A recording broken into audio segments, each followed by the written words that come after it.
for this. Okay, I know I said there'll be no speeches. No, absolutely none. And mainly because I was afraid I would be blubbering, and make a mess of everything. See, I never got an award for public speaking ever. I was just too shy. I know. But today I would simply like to say thank you for coming to my tea party. See, it is a tea party. As most of you know, I don't drink. So there is no wine or champagne, just plain tea, coffee for those who want coffee, water and soft drinks. Brian Bucknell, my former boss, always said that I was such a cheap date. Osler has been my second home for the past 40 years. I joined the firm in 1973. It was my very first job, and as you see, it's turned out to be my last. Now, at that time, job interviews were conducted by the office manager. Mr. Frank Clifford interviewed me. For those of you who will remember Mr. Clifford, outwardly he was very stern, rarely smiled. But underneath that shell was a kind and caring person. My 5-minute interview went like this. Staring me in the eye, he said, "Do you know what an isosceles triangle is?" I said to myself, what does that have to do with his job? But thanks to my geometry teacher, I knew what it was. It was the base angles were equal. He looked surprised, and then even more sternly, he quizzed me on what he considered to be very difficult spelling. He threw words like comprehension, legalize, litigious, hypothecate. I honestly do consider myself to be a good speller, so I breezed through that part of the test. Curious and bewildered, I got the nerve to ask him why he was asking me to spell, and this is exactly what he said. "We have lawyers here who are smart, but cannot spell."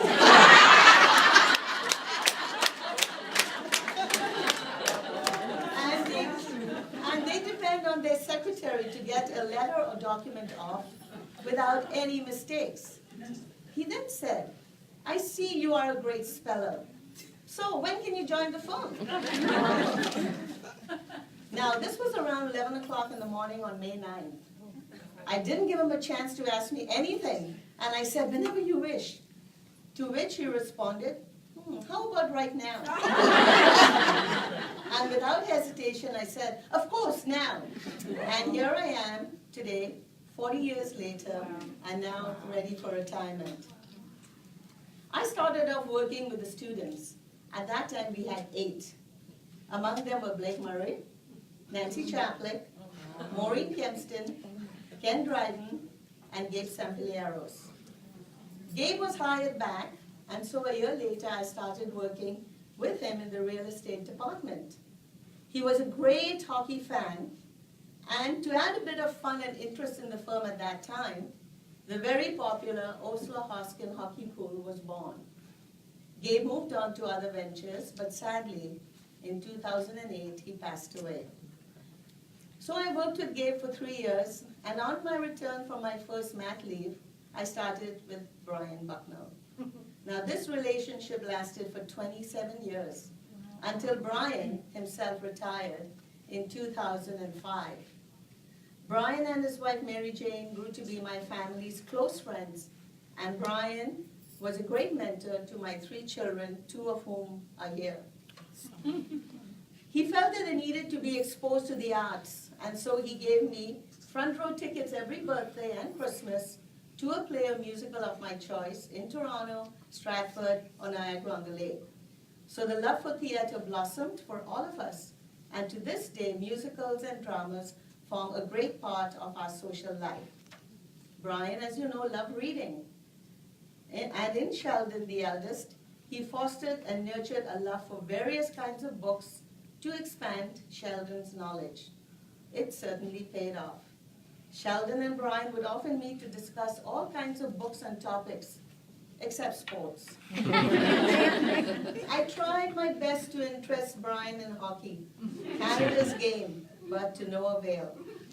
Brian, though, did realize my passion for the game, and one Christmas, he surprised me with tickets to the Leafs and the glorious Montreal Canadiens. Guess who won? Not the Leafs. Once Brian retired, I was on the move again. Now at this time there was a posting in the competition department for 2 new senior partners who joined the firm. So Brian had checked it out and he told me, he says, Carol, this will suit you. He said, apply for the job. So I applied. But there was a stipulation. I was told my application wasn't complete. It had to have a resume attached to it. What, a resume? I never had one. Not even Mr. Clifford asked me for one. How do I write one? What do I say? What is my job experience? Just working for Brian for 27 years is not enough? Can't I just say that?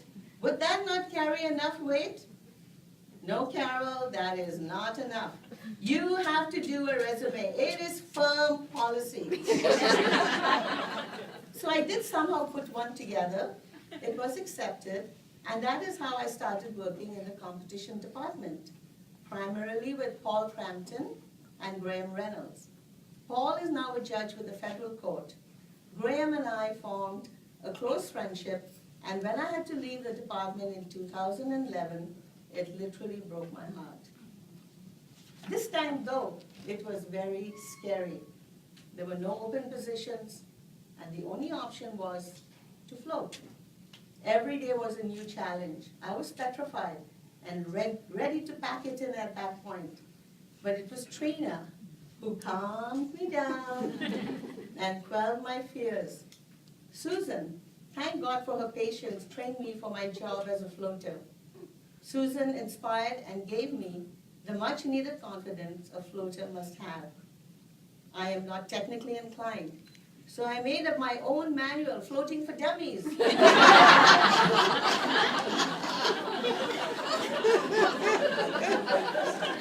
A step-by-step instruction kit. So if anybody needs it,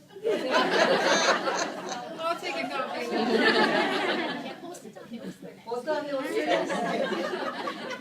So I worked briefly in the insolvency department for Stephen Golick, who exerted a mountain of patience and had an open door policy where I could approach him at any time on any question.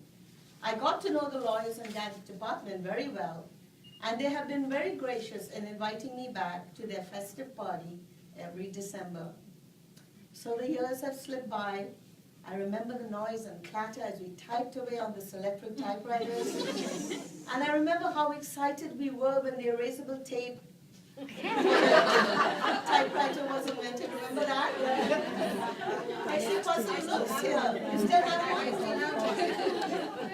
I see some puzzled looks on the younger generation. And a typewriter? Erasable tape? How did you work with such things? Then came the, what's that? Don't forget the carbon paper. The carbon paper, right? And all the copies, right? Yellow green. Yes.